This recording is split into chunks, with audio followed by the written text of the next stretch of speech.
Okay, well, this part of the museum talks about Florida in the Civil War. Um, this is a very, very fascinating uh, exhibit for me, and of course, my I won't say my favorite topic. I'm trying to think of the right word. My area of study that I enjoy the most. This talks about secession, and this is a picture copy of the ordinance, secession ordinance of secession. I think is how it's correctly pronounced. Very, very cool. I mean, the Civil War in general is a very fascinating topic for me. Always has been, always will be. But the interesting, unique thing to me about this exhibit is this talks about the battles and operations that took place in Florida. Not necessarily only by Florida guys, but things that happened on our soil. This section right here talks about Pensacola, and these are all overviews. It's like this video is just meant to whet your appetite and give you a quick idea of what's here if you're even remotely interested. Abandoning coastal defenses, battle flags, and this is an area of special interest to me because these are original, carried by the troops, in most cases in battle flags sewn by the women on the home front and carried by the men in battle. Original. I mean, original. You can see what time has done here, faded it and all that, but it's still, oh man, you can see the stitch work, and I mean, it's just amazing to me. I want to say imperfections. You can see the imperfections as well. I mean, this is not something they got screen printed in a factory. These women sat here for however long it took them. I have no idea what it would take to stitch something like that. I could barely sew my own buttons on. But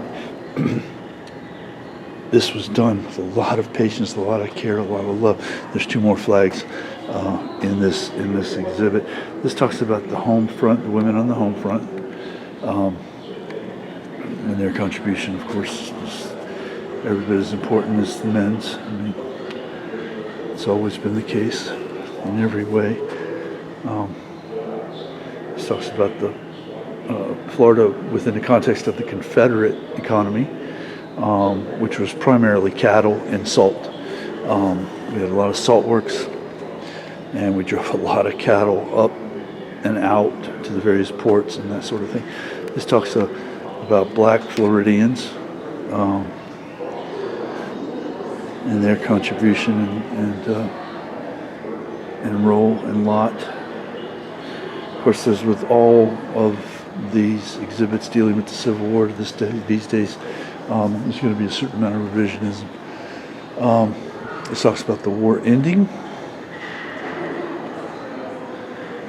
This is really cool on any given day, but especially since I just came from the Battle of Natural Bridge. This talks about the federal government soldiers' attempt to take Tallahassee. They landed at the lighthouse at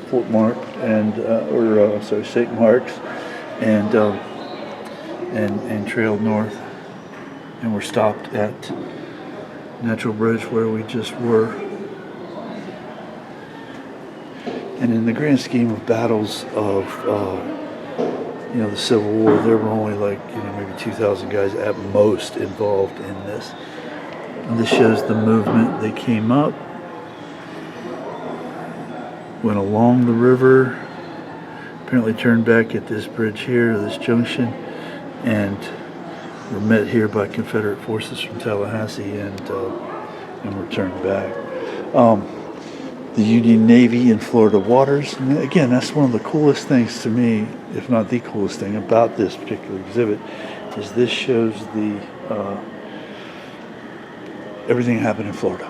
And I don't know that I've ever seen a similar exhibit to that degree. I really, really like that.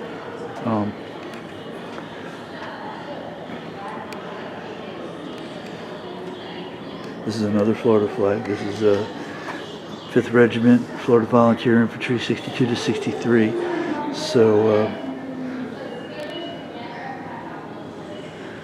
waved over seven bloody fields. Wow, this flag's all battle. This talks about Civil War flags. Again, you can stop it and pause it and read it if you want. I'm sure this information is online as well. We don't know how much of the damage done to these flags is just time related and how much is any of it might be, shrapnel, bullets or something like that. I'm sure that it could be some of that, but there's probably mostly just time. I mean, a 150-year-old fabric isn't going to remain in pristine condition, especially when it's been captured and taken up north and hidden in somebody's garage for 100 years and discovered and eventually making its way back to the state. This talks about Florida's Confederate soldiers. So we really need original photograph here, a copy of the original photograph, of course.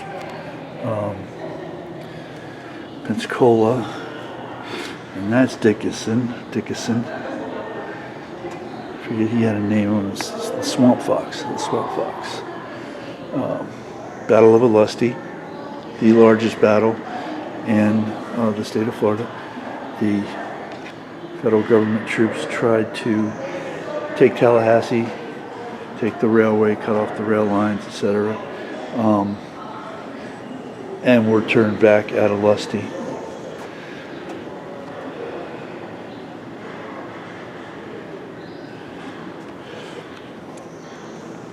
And we got weapons, various weapons, firearms, and that sort of thing. So, and of course, that's all original. Those aren't reproductions.